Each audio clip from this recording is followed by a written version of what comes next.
আমার নবীর দাঁত মুবারক উহুদের ময়দানে ভেঙে গেছে রে। কাফেরদের আঘাতে নবীজির দাঁত মুবারক ভেঙে গেছে গো। টপ টপ টপ টপ করে নবীর দাঁত মুবারক মুখ থেকে বাহির হইতেছে। আমার নবীজির জিহ্বা মুবারক লালের লাল হয়ে গেছে, দাড়ি মুবারক লালের লাল হয়ে গেছে। নবীর একজন পাগলা সাহাবী হযরত মালিক ইবনে সিনান ডাক দেখো জগতের মানুষ, যখন আমি দেখলাম আমার নবীজির দান মোবারক ভেঙে গেছে, আমার নবীর দেহ মোবারক থেকে ব্লাড মোবারক প্রবাহিত হচ্ছে, আমি মালিক ইবনে সিনান যুদ্ধ করা বন্ধ করে দিলাম, হাত থেকে তরবারি রেখে দিলাম, যুদ্ধের পোশাকগুলি রেখে দিলাম, দৌড়ে আমার নবীর বরাবর চলে গেলাম। নবীর চেহারা মোবারকের সামনে দাঁড়াইয়া আমি মালিক ইবনে সিনান জিহ্বাটা বাহির কইরা নবীর দাড়ি মোবারক হিসেবে ধরে রাখলাম। যুবক কেউ বলতে গিয়ে যেভাবে পানি চাপ দেখলা সিঁড়ি ভিতরে ঢোকান, কুলসির ভিতরে ঢোকান, মালিক ইবনে সিনান ডাক দেয়া কইরে নবীর জবান মোবারক থেকে, নবীর মুখ মোবারক থেকে টপ টপ করে ব্লাড পুরো নিচের দিকে নামতেছি। আমি মালিক ইবনে সিনান দেরি করলাম না, জিহ্বাটা দাড়ি মোবারকের নিচে এইভাবে ধরে রাখলাম। যত ফোঁটা রক্ত মোবারক প্রবাহিত হয়েছে আমি মালিক ইবনে সিনান জান্নাতি শরবত মনে করে ব্লাড মোবারক চেটে চেটে পান করে ফেলেছি। যুবক ভাই, যারা বলে নবী আমাদের মতো, মনে রাখবেন মানুষের ব্লাড খাওয়া হারাম, কিন্তু মালিক ইবনে সিনান উহুদের ময়দানে নবীর ব্লাড মোবারক চেটে চেটে পান করতেছে রে বাবা।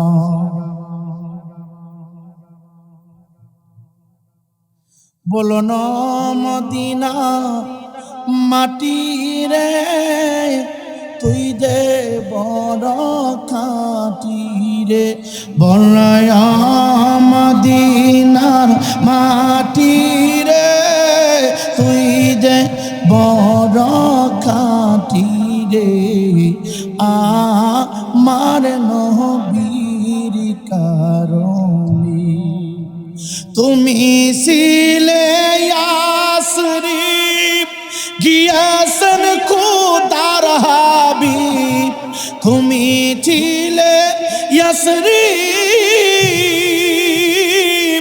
গিয়াসন খুদার হাবিব, তোমার নসিব খুলে গেল রে আমার দয়া লে রয় কদম।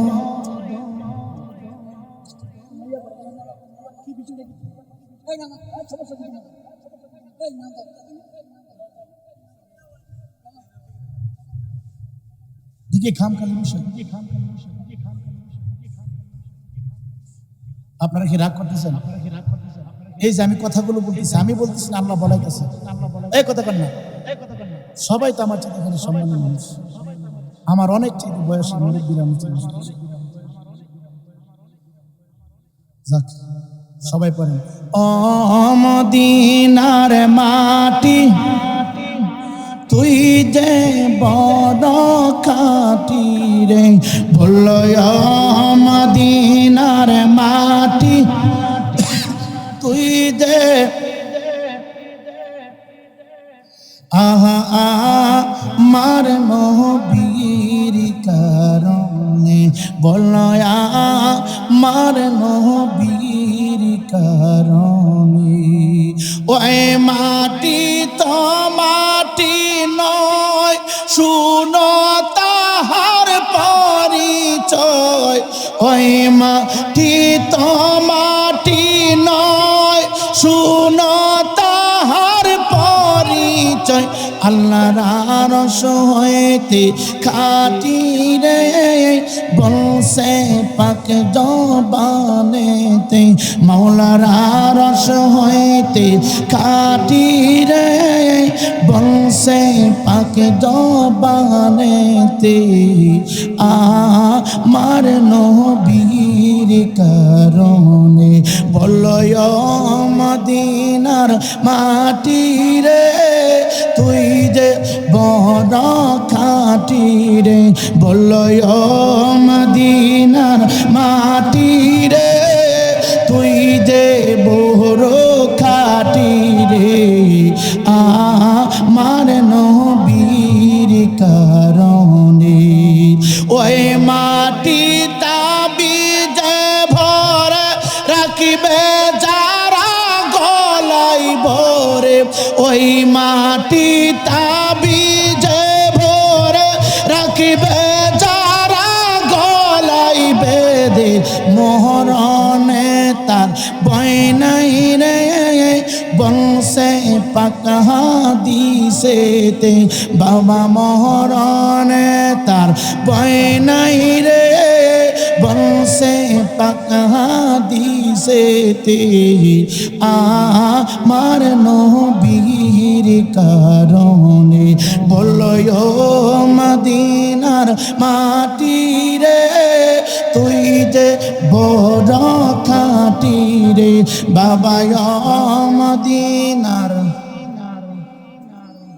তুই যে বড় খাঁটি রে আমার নবীর কারণে তুমি ছিলে ইয়াসরিব গিয়াসন মাওলার হাবিব তোমার নসিবি খুলে দিল রে আমার দয়া লে রয় কদমে তোমার ভাগ্য কইলা গেল রে আমার দয়া লে রয় কদমে আমার নবীর কারণে মালিক ইবনে সিনান ডাক ডাকে মাহমুদাবাদ টানপাড়ার যুবক তুমি যেমন যুবক আমি টকবকে যুবক আমার একটা দাড়ি পাকে নাই একটা চুল পাকে নাই আমি আমার জীবন যৌবন উজাড় করে নবীর কদমে উৎসর্গ করেছি আমি আমার জিহ্বাটা নবী একটারে হতে আসছে দাড়ি মোবারকের নিচে ছিল আর একটা বর্ণনায় এইভাবে মুফাসসিরে কেরাম বলতেছে রে বাবা মালিক ইবনে সিনান নবীজির নিচে ঠোঁট মোবারকের নিচে জিহ্বাটা ধরে রেখেছিল যত ব্লাড মোবারক বাহির হয়েছে মালিক ইবনে সিনান চেটে চেটে চেটে চেটে উহুদের ময়দানে সমস্ত ব্লাড মোবারক গুলো রে পান করে ফেলেছে একটু পরে আমার নবী সমস্ত সাহাবাই কেরামের সন্ধান নিলেন হে যুবক হঠাৎ করে আমার নবীজি এলান দিতে শুরু করলেন ওদের প্রান্তে যারা যুদ্ধ করার জন্য হাজির হয়েছ ইসলামের আইন বাস্তবায়নের জন্য যারা যুদ্ধের ময়দানে অংশগ্রহণ করেছ এই মুহূর্তে এখন যদি জান্নাতি কোনো মানুষ দেখতে চাও জান্নাতি কোনো নওজোয়ান দেখতে চাও জান্নাতি কোনো পুরুষ দেখতে চাও অন্যদিকে না তাকাইয়া আমার পাগলা মালিক ইবনে সিনানের দিকে তাকাও মালিক ইবনে সিনানের দিকে তাকাও এ যুবক উহুদের ময়দানে আমার নবীজি তার জবান মোবারক দিয়া এই ঘোষণা যখন মানলে বাবা সমস্ত সাহাবায়ে কেরাম পাগল পারা হয়ে গেছি দেখলাম মালিক ইবনে সিনান আমাদের সাথে যুদ্ধ করতেছি আবার যুদ্ধের তরবারি নাকি নবীর সামনে চলে গেল নবীর সাথে চলে গেল নবীর কাছাকাছি যাইয়া এমন কি আমল করেছে এমন কি প্রেম নবীর সাথে লাগাইছে যে প্রেমের বিনিময়ে মালিক ইবনে সিনানকে জান্নাতি বলে নবী ঘোষণা দিতেছে সাহাবায়ে কেরাম জিজ্ঞাসা করে নবী গো ইয়া রাসূলুল্লাহ ইয়া হাবিবাল্লাহ আমরা সবাই তো আমাদের জীবনের চাইতে আপনাকে বেশি ভালোবাসি মহব্বত করি হঠাৎ করে ময়দানের ভিতরে আপনি মালিক ইবনে সিনানকে দেখার জন্য পারমিশন দিতেছেন হুকুম করতেছেন কারণটা কি বিষয়টা কি নবী আমার ডাক কয় সাহাবীরা রে একটু আগে মালিক ইবনে সিনান নবীজির প্রাটি মুবারক চুষে চুষে পান করার কারণে আমার আল্লাহ মালিক ইবনে সিনানের জন্য জাহান্নামের গেটগুলো হারাম করে দিয়ে 8টা জান্নাতের দরজা ওয়াজিব করে দিয়েছি। ডাক দিয়া বলে মালিক ইবনে সিনানের দেহের ভিতরে আমি নবীজির পবিত্র ব্লাড মোবারক প্রবেশ করেছে। এই কারণে আমার আল্লাহ মালিক ইবনে সিনানের অতি রাজি এবং খুশি হয়ে গেছি। শুধু খুশি হয় না, চিরস্থায়ী জান্নাতি, চিরস্থায়ী জান্নাতি জান্নাত তার জন্য ওয়াজিব করে দিয়েছে রে বাবা। শোনা যায় রে বাবা, কে জানি বলে যাচ্ছি উহুদের ময়দানে নবী বিদায় হয়ে গেছে রে বাবা। শুধু কি যুবকরা আমার নবীর জন্য পাগল ছিল গো? আজকে পুরুষের চাইতে পর্দার আড়ালে অনেক মা বোনেরা নবীর প্রেমে ডাক সারা দিয়েছে রে বাবা। উহুদের ময়দানে আমার নবীর দান মোবারক যখন শহীদ হয়ে গেল, চতুর্দিকে কে বা কারা জেরাম দিতেছে, আমার নবী চলে গেছি। যুবক, ঘরের ভিতরে একজন মহিলা শিশু বাচ্চাকে স্তনের দুধ পান করাইতেছিল রে বাবা। স্তনের দুধ শিশু বাচ্চা খাইতেছি, কে বা কারা জানে বলে যায় নবী মক্কায় নাই, নবী দুনিয়ায় নাই। এই মহিলার শিশু বাচ্চাকে দুধ পান করানো বন্ধ করে দিয়া শিশু বাচ্চাটা হুজরার ভিতরে রাখিয়া পাগলার মতো হুজরা মুবারক থেকে বাহির হয়ে গেছি। যেই দেশের ভিতরে নবী না, এই দেশের ভিতরে আমি মহিলা থাইকা কি করব? যেই দেশের ভিতরে নবী নাই রে, নবী নাই, এই দেশের ভিতরে আমার থাইকা লাভ কি? বেঁচে থাকার প্রয়োজন কি? শিশু বাচ্চাটাকে দুধ খাওয়ানো বন্ধ করে দিয়ে হুজরা শরীফ থেকে বাহির হয়ে উহুদের ময়দানের দিকে দৌড়াইতে শুরু করলো। ওরে নবীর পাগল যারা, দিশাহারা তারা মরণের বই করে না, প্রেমে তো মরে না। ওরে নবীর আশেক যারা, দিশাহারা তারা মরণের বই করে না, প্রেমে তো মরে না। ভাই, নবীর প্রেমে পাগল হইলে এলাকার মানুষ আপনাকে বেদাতি বলবে। নবীর মহব্বতে দ্বারা মিনাত করলে অনেক আলেম ভাই আপনাকে বেদাতি বলবে, আপনাকে শিরকি বলবে। বলক বলক, অসুবিধা নাই। লোকের মন্দ কি আসে যায়, লোকের মন্দ কি আসে যায়। পৃথিবীর সমস্ত মানুষ যদি আপনার বিরুদ্ধে চলে যায়, আমার আল্লাহ যদি আপনাকে পছন্দ করে ভালোবাসে, এটাই আপনার জন্য আলহামদুলিল্লাহ। যুবক, নবীরে ভালোবাসতে যাইয়া তুমি বেদাতি হয়েছ, নবীকে ভালোবাসতে যাইয়া তুমি শিরকি ফতোয়া শুনেছ। নবীকে ভালোবাসতে যাইয়া অনেক ইমাম সাহেব তোমার সাথে কথা বলে না, অনেক মানুষ তোমার সাথে চলাফেরা করে না। অসুবিধা নেই, অসুবিধা নাই। নবীর জন্য সব কিছু ছেড়ে দিবা, নবীর জন্য সব কুরবান করে দিবারি। মহিলাটা কোল থেকে দুধের শিশুটা ঘরের ভিতরে শুয়াইয়া এবার ময়দানের দিকে দৌড়তে শুরু করলেন রে বাবা, দৌড়তে শুরু করলেন। চলতেছি চলতেছি চলতেছি দৌড়তেছি। যুবক, খবর নাই কোথায় তার স্বামী, কোথায় তার সন্তান। অন্তরে শুধু নবীর প্রেমের জ্বালা, নবীর প্রেমের ভালোবাসা রে বাবা। হঠাৎ করে রাস্তার পাশে একজন ডাক কই, মা আপনি কোথায় যান, কোথায় যান আপনি জানেননি? যুদ্ধের ময়দানে একটু আগে আপনার বাবা শাহাদাতের পেয়ালা নিয়েছে, আপনার বাবা দুনিয়া জমিন থেকে বিদায় হয়ে গেছে গো মা, আপনি এই খবর নিতে বুঝে যাচ্ছেন। মহিলা ডাক কয়, না না না, যদি তোমার জানা থাকে একটু বলো রে, আমার নূরের নবীর অবস্থা কেমন আছে? যুবক ভাই আর একটু সামনে চলে গেল। সামনে যাওয়ার পরে আর একজন তরুণ যোদ্ধা বলে, মা আপনি সামনে যায়েন না। যুদ্ধের ময়দানে আপনার বাবা শুধু ইন্তিকাল করে নাই, আপনার প্রিয়তম স্বামী ইন্তিকাল করেছে। তার সিনা বরাবর কি ঢুকেছে, তার কণ্ঠনালী ছেদ করে ফাঁকা হয়ে ওই পাশ দিয়ে বাহির হয়ে দুনিয়ার জমিন থেকে বিদায় হয়ে গেছি। মহিলা ডাক ডাকে, রায়পুরা থানার উম্মত তোমরা শুনো, হুজরা মুবারকের ভিতরে আমি আমার দুধের বাচ্চাকে রেখে দিলাম, দুধের বাচ্চার মায়া ছেড়ে দিলাম, নবীর মহাব্বতে বলে একটু সামনে আসলাম।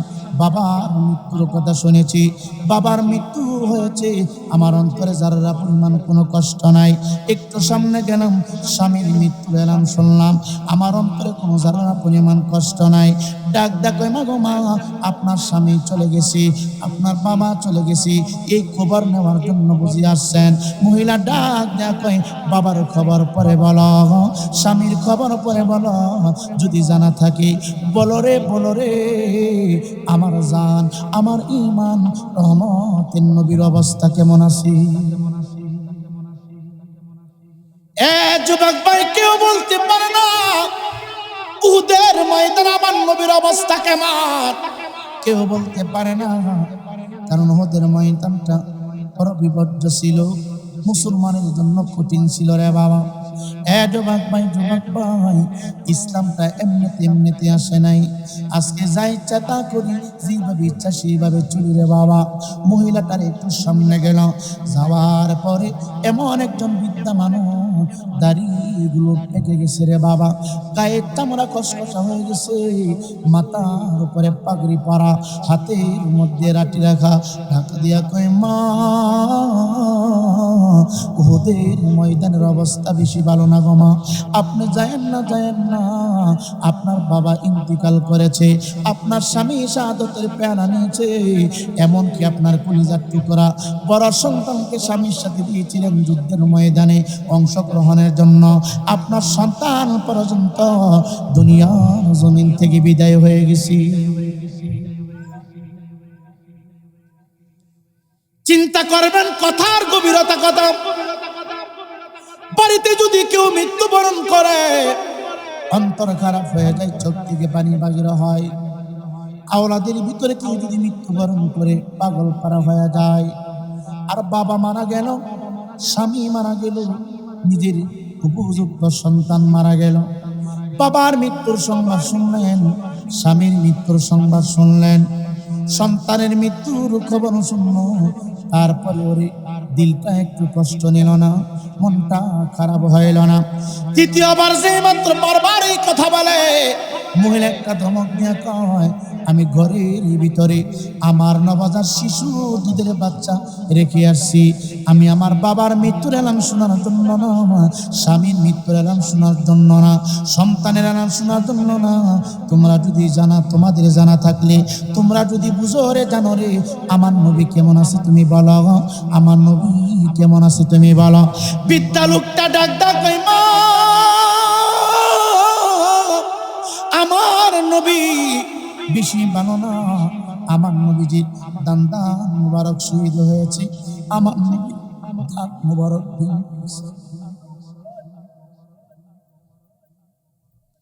ডাক দিয়ে বলে মা, যার প্রেমে পাগল হইয়া ময়দানের ভিতরে কদম দিতে যাচ্ছ মা, এই নবী দাঁত মুবারক ভেঙে গেছে পাথরের আঘাতে, মুশরিকের দলের এমন ভাবে আঘাত করেছে, নবীজির দাঁত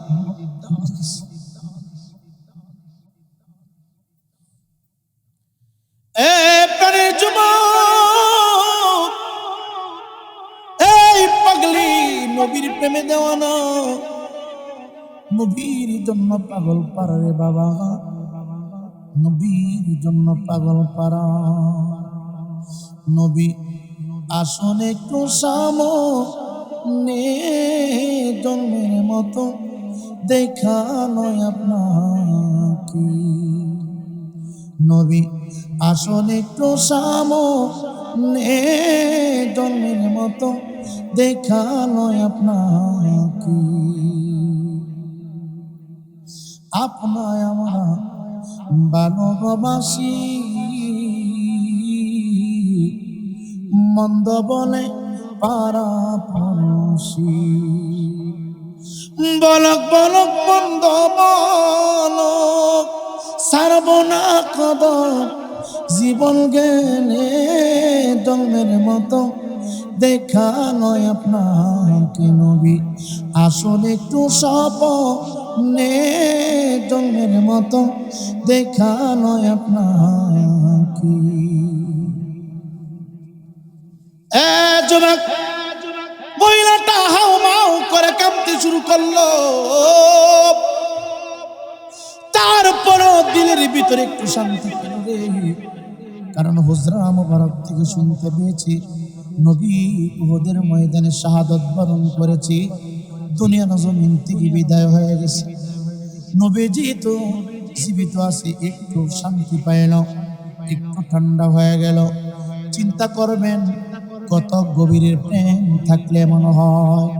বাবার মৃত্যুর এলান হয়েছে, চোখ দিয়ে পানি আসলো না। স্বামীর মৃত্যুর এলান শুনেছে, চোখ দিয়া পানি আসলো না রে বাবা। সন্তানের মৃত্যুর এলান পেয়েছে, চোখ দিয়া পানি আসলো না রে বাবা। নবীর দাঁত মোবারক ভেঙে গেছে। এলানটা শোনার পরে মহিলা কাঁদতে শুরু করেছে, কোথায় রহমতুল লিল আলামিন, কোথায় নূরের নবী, কোথায় হায়াতুন নবী, আমার একটু দেখায়া দেখেন, আমার একটু দেখায়া দেন।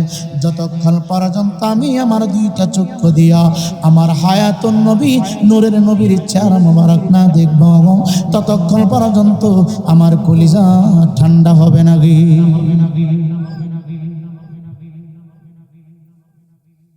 এ যুবক মহিলা যাইতে যাইতে যাইতে যাইতে রে নবীর কাছাকাছি চলে গেল।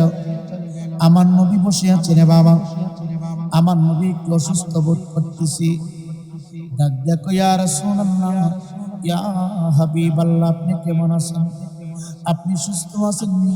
কে বা কারা জানে গোটা ময়দানের আশেপাশে ছিটাইয়া সরাইয়া দিয়েছি, আপনি দুনিয়ার জমিন থেকে বিদায় হয়ে গেছেন। নবী মনে মনে ভেবেছেন এই মহিলা বুঝি তার বাবার লাশ নেওয়ার জন্য এসেছে, তার সন্তান তার স্বামীর লাশ নেওয়ার জন্য এসেছে, তার সন্তানের চেহারা দেখার জন্য এসেছে। মহিলা চিৎকার দিয়া কয়, ইয়া রাসূলুল্লাহ, নবী গো,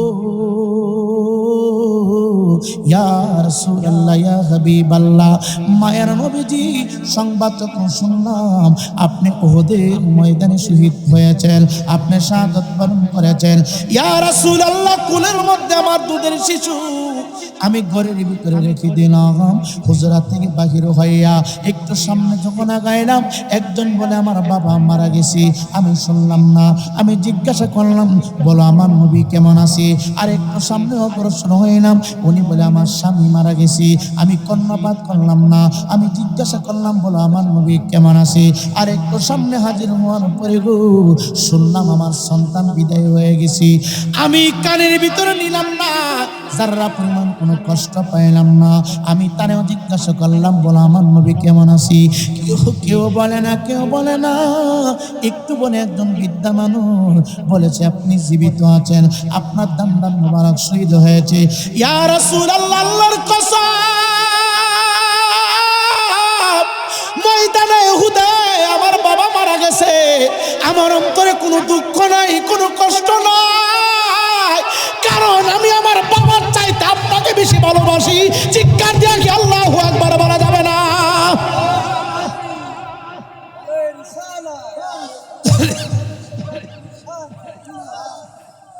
এ যুবক মহিলা ডাক ডাক, ইয়া রাসূলুল্লাহ, ইয়া হাবিবাল্লাহ, নবী গো, আমার স্বামীর মৃত্যুর সংবাদ আমি শুনেছি।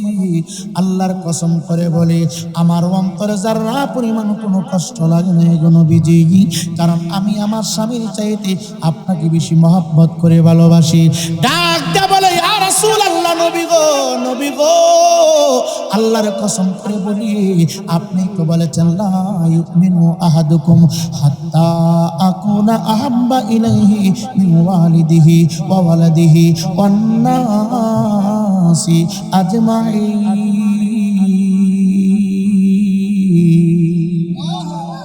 চিৎকার দিয়ে বলেন না ইয়া রাসূলুল্লাহ।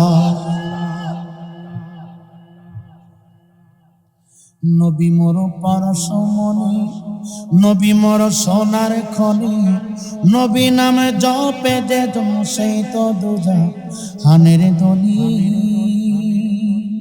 সেই নামে মধু মাখা, সেই নামে জাদু আঁকা, সেই নামে পাগল হলো মাওলায় আমার কাদের ঘনি। নবী মোর পরশমণি, আল্লাহর প্রিয় হাবিব আপনি, কাঁটাবিহীন একটি গোলাপ। আপনাকে কেউ কষ্ট দিলে, আপনাকে কেউ দুঃখ দিলে, স্বয়ং আল্লাহ দিন জবাব। আল্লাহর প্রিয় হাবিব আপনি, কাঁটাবিহীন একটি গোলাপ। ইয়া রাসূলুল্লাহ, নবী আপনি বলেছেন আপনাকে ওইভাবে ভালোবাসার জন্য কিভাবে স্বামীর চাইতে বেশি, বাবার চাইতে বেশি, সন্তানের চাইতে বেশি, এমনকি অন্নাসি আজমাইন, এই পৃথিবীতে যত মানুষ আছে রে, সকলের চাইতে আপনাকে বেশি ভালোবাসার জন্যই তো আপনি বলেছেন গো নবী। ইয়া রাসূলুল্লাহ, আমি আমার সন্তানের মৃত্যুর আলাম শুনেছি, আপনাকে সাক্ষী রেখে আল্লাহর কসম করে বলি, বাবার মৃত্যুর এলাম শুনেছি, কষ্ট পায় নাই। স্বামীর মৃত্যুর এলাম শুনেছি, কষ্ট পায় নাই। আমার জন্মদাতা সন্তানের মৃত্যুর এলাম শুনেছি, কোনো কষ্ট পায় নাই। যখন আমি শুনতে পাইলাম আপনার দাঁত মুবারক ভেঙে গেছে, আপনার দন্তন মুবারক শহীদ হয়ে গেছে, আমি কষ্ট পেয়েছি। ইয়া রাসূলুল্লাহ, আপনার চেহারা মুবারক দেখার সাথে সাথে আমার অন্তরে বাবা হারা ব্যথা দূর হয়ে গেছে গো, স্বামী হারা কষ্ট দূর হয়ে গেছে, সন্তান হারা কষ্ট দূর হয়ে গেছে, কারণ আমি সবার চাইতে আপনাকে বেশি ভালোবাসি। দরকার আসেনি? কথা কয় না? নবীর সাথে প্রেমের সম্পর্ক দরকার আসেনি? এই জন্য অনুরোধ করে না বলি, জিন্দেগির ভিতরে যা কিছু আছে রে, এই জগতে যা কিছু আছে রে বাবা, সবার চাইতে বেশি মহব্বত আমার নবীরে করবেন, কারণ নবী ছাড়া কবর উপায় নাই, নবী ছাড়া কবর উপায় নাই রে বাবা। নবী ছাড়া আপনার আপন বলতে কেউ নাই। অনুরোধ করে দেয়া যায়, এই মাহফিলটা 9 বছর পর্যন্ত চলমান বাবা, কষ্ট হইল মাহফিলটা ধরে রাখবেন, ধরে রাখবেন। আমরা হয়তো ঘড়ির দিকে তাকাইতেছি বাবা, আপনি হয়তো সময়ের দিকে তাকাইছেন রে বাবা। আল্লাহর কসম, মিশকাতের হাদিস, আমার নবী আপনার নবী হায়াতুন নবী জিন্দা নবী বলি, যে এলাকার ভিতরে কোরআন হাদিসের আলোচনা শুরু হয়ে যায়, মাহফিলের চতুর বসে না, মাইকের আওয়াজ যত দূর পর্যন্ত যাই রে বাবা, তত দূর পর্যন্ত সমস্ত কবরবাসীরা কবর থেকে ওইটা ওইটা ওইটা ওইটা মাহফিলের চতুর্পাশে দাঁড়ায় থাকে। এ যুবক, জানি না কোন বাবার আত্মা জানি এই মাহফিলের পাশে দাঁড়ানো, কোন দাদার আত্মা জানি রে এই মাহফিলটার পাশে দাঁড়ানো, কোন বাবার আত্মা জানি মাহফিলের পাশে ফকির মতো দাঁড়িয়ে আছে, কোন সন্তানের আত্মা জানি রে এই মাহফিলের চতুর্পাশে দাঁড়িয়ে আছে। আল্লাহর কসম কইরা বলি, কবরটা কিন্তু বেশি দূরে ভাবে, বেশি দূরে না। এ যুবক, নবীর মহব্বত ছাড়া বদ আমল লইয়া যদি অন্ধকার কবরে যাও, কবরটা কিন্তু তোমার সাথে ভালো আচরণ করবে না। এই জন্য নবীর মহব্বত কলিজার ভিতরে লাগাও, কলিজার ভিতরে লাগাও। নবী আমার ডাক দেখায় জগতের মানুষ, আমি নবীজি উটনির উপরে বসা, উটের উপরে বসা, আমার পিছনের উটটার ভিতরে হযরতে উসমান জিন নুরাইন বসা, উসমান গনি একটা উটের উপরে বসা, আমি নবীজি আর একটা উটের উপরে বসা। এখন তো মাইক দিয়া চলাফেরা হয়, এখন উটু দিয়া চলাফেরা হয়, এখন সিনজি দিয়া চলাফেরা করা হয়, এখন সাইকেল দিয়া, বাইসাইকেল দিয়া, মোটর সাইকেল দিয়া চলাফেরা করা হয়। ওই জামানার ভিতরে মানুষগুলো এক জায়গা থেকে আরেক জায়গায় গাদার পৃষ্ঠে সওয়ার হয়ে যাইত, উটের পৃষ্ঠে সওয়ার হয়ে যাইত। যারা একটু সামান্য অর্থের মালিক ছিল তাদের উট ছিল, আর যাদের অর্থ নাই পা দিয়া হাইটা হাইটা এক জায়গা থেকে আরেক জায়গায় ভ্রমণ করত, চলাফেরা করত। কবর কবর কবর, জানি না কার জন্য জানি এই পাগলা বাজারের কোন দোকানে রে বাবা জিন্দিগির শেষ পাঞ্জাবির কাপড়টা উপস্থিত হয়ে গেছে। একটু ডানে বামে তাকায় দেখেন না, 11 মাস পূর্বে মাহফিল যারা ছিল আজকে অনেক মানুষ দুনিয়া থেকে বিদায় হয়ে গেছে বাবা। অনেক মানুষ চলে গেছে, জানি না কোন মায়ের জন্য, জানি রে কোন জারের বাসগুলি লালের লাল হয়ে গেছে, কোন কবরস্থানের মাটি জানি পাগল পারা হয়ে গেছি। আমার মরণের কত দিন বাকি আমি জানি লামনা গো আল্লাহ, জীবনে কত দিন বাকি আমার মরণের কত দিন বাকি আমি জানি লামনা গো আল্লাহ, মরণের কত দিন বাকি। কানের গেল কর্ণ তালি, চোখের গেল জ্যোতি, কানের গেল কর্ণ তালি, চোখের গেল জ্যোতি, দাঁতে লহরিল চুল পাকিল বয়স হইল বাটি, আমি বুঝিলাম না গো আল্লাহ, মরণের কত দিন বাকি আমার জীবনের কত দিন বাকি আমি জানিলাম না গো আল্লাহ, মরণের কত দিন বাকি। আজরাইল আসিয়া বাবা পায়ে বাঁধবা রশি, আজরাইল আসিয়া যুবক পায়ে বাঁধবে রশি, তখন আমার মনাবাই করবা লোকালোকি, আমি বুঝিলাম না গো আল্লাহ, মরণের কত দিন বাকি আমার জীবনের কত দিন বাকি আমি জানিলাম না গো আল্লাহ, মরণের কত দিন বাকি। 40 দিনের আগে বাবা মতের তুফানি, 40 দিনের আগে বাবা মতের নিশানি, সমদুদে বান্দানিব চোখে দিয়াম দি, আমি বুঝিলাম না গো আল্লাহ, মরণের কত দিন বাকি আমার জীবনের কত দিন বাকি আমি জানিলাম না গো আল্লাহ, মরণের কত দিন বাকি।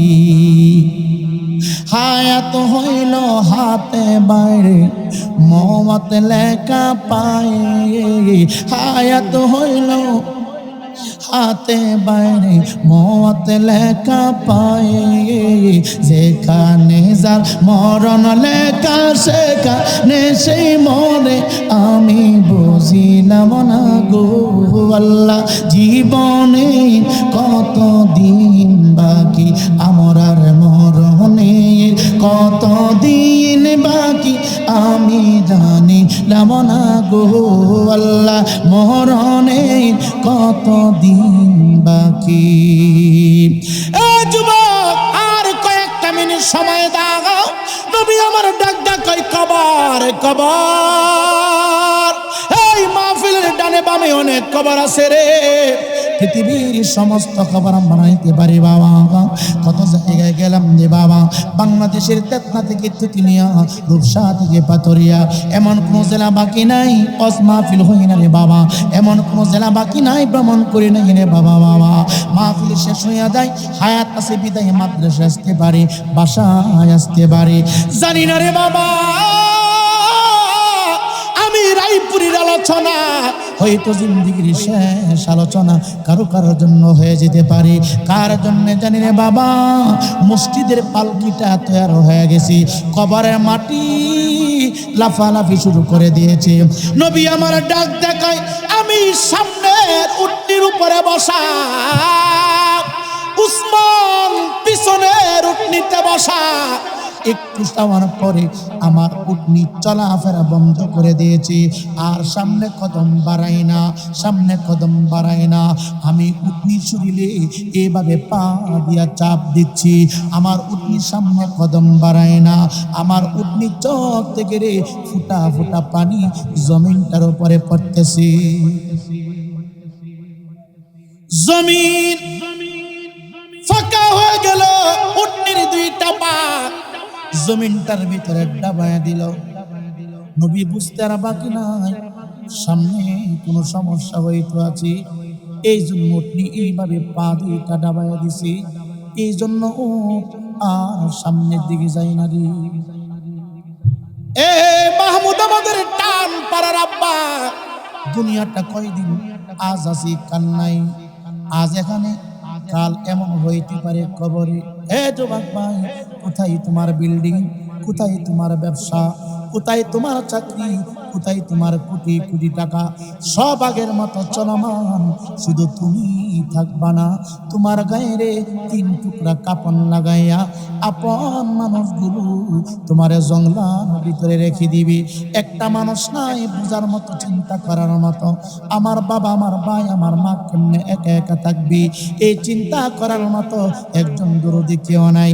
শুধু চিন্তা যিনি করবে রে, উনি রহমাতাল লিল আলামিন। এ যুবক, নবীজি বলে উটনি পা জমিনটার ভিতরে দাবায় দিল। একটু পরে ওসমান গনির উটনির পা দাবায় দিছে।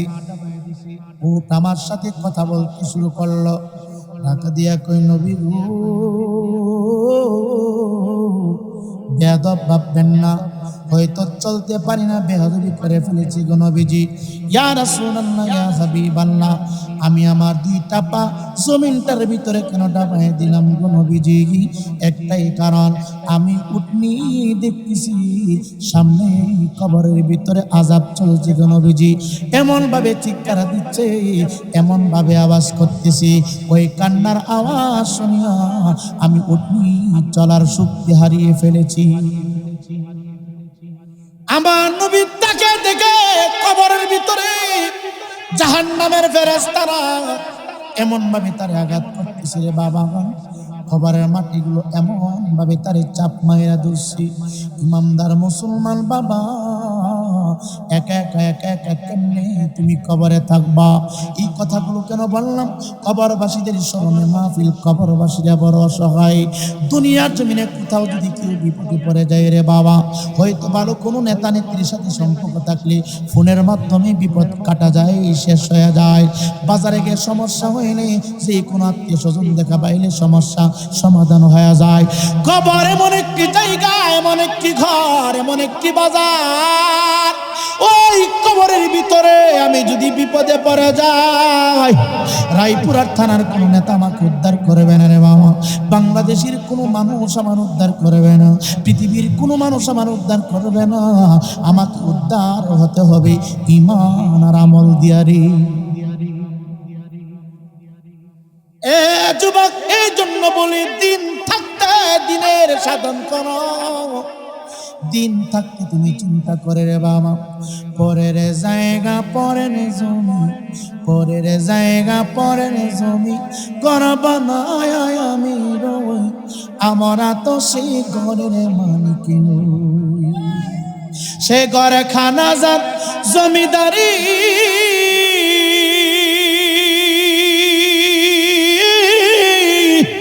আমি পাই না তাহার হুকুম জারি। দয়াল সেই ঘরে খানা যার জমিদারি রে দয়াল, আমি পাই না তাহার হুকুম জারি, পাই না জমিদারের লাগান, মনের কষ্ট কানে কই, আমরা তো সেই বিটার মালিক নয় বাবা।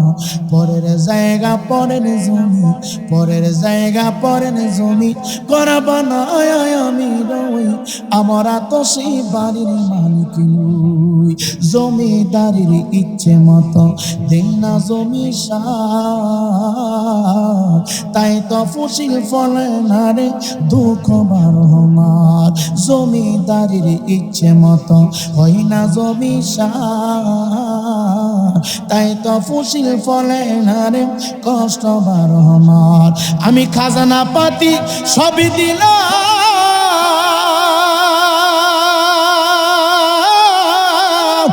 আমি খাজানা পাতি সবই দিলাম রে দয়াল, আমি খাজানা পাতি সবই দিলাম, তবু জমিন আমার হয় যে নিলাম। চলি যে তারা মন জুগায়া, ডাকিলে মিলে না কই, আমরা তো সেই বাড়ির মালিক নয় বাবা। পরের জায়গা পরের জমি, পরের জায়গা পরের জমি করা বানায় আমি রই, আমরা তো সেই বিটার মালিক নই। ঠিক কিনা বাবা?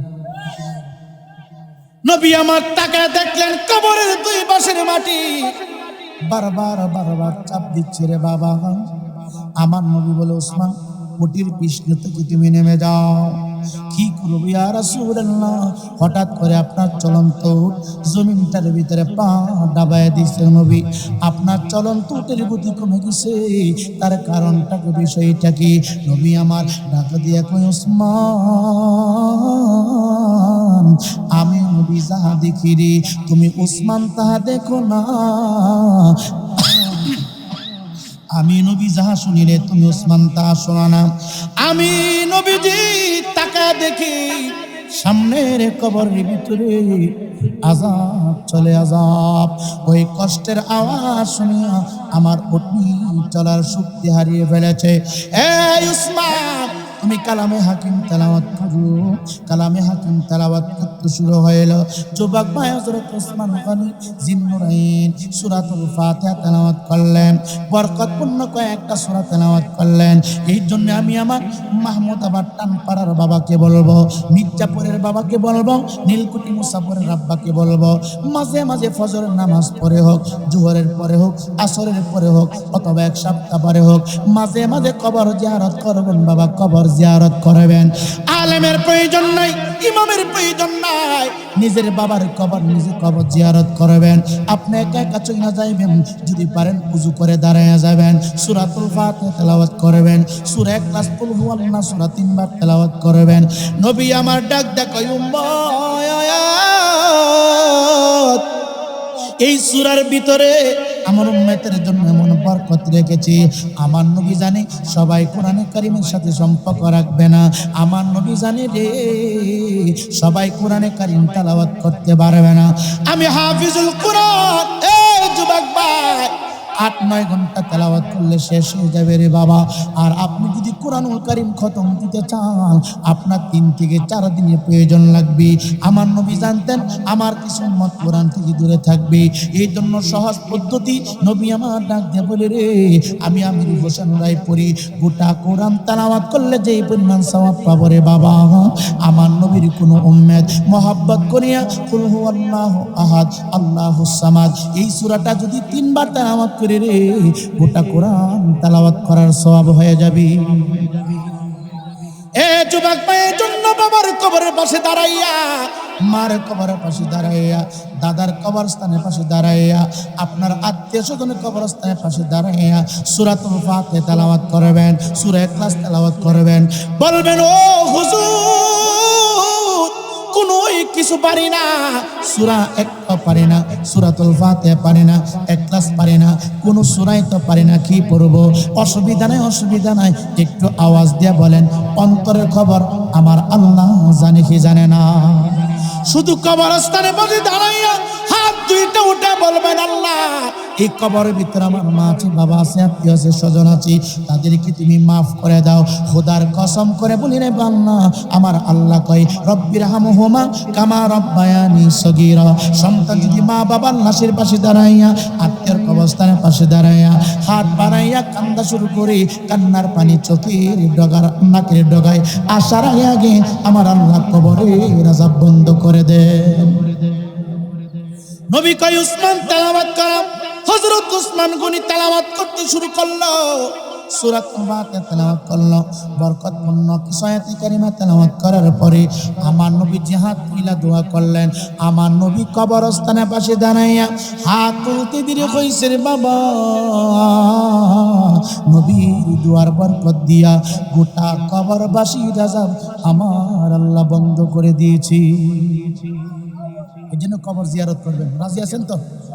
কে কি বললো না বললো এগুলি শোনার টাইম কেন? আপনার বাবা মারা গেছে আপনি দোয়া করবেন, আপনার মা মারা গেছে আপনি দোয়া করবেন, কারণ হুজুর বেশি তো ফুতুয়া বেশি, কথা হয় না। আগের মুরব্বীরা মসজিদের কোনায় বয়া শুরু করতেন, আওয়ালে খেরে নবী মুহাম্মদ জাহিরে বা তেনে নবী মুহাম্মদ। পড়তনি বাবা, এই যে একটা এলান, এই যে একটা সুর, এটা কি পুরান না নতুন? অনেক পুরান। আমরা মিলেমিশে থাকবো, কবর জিয়ারত করবো। এই মাহফিল যেন প্রতি বছর হয়, আল্লাহ ব্যবস্থা করে দেখ। জুরে কোনা আমিন।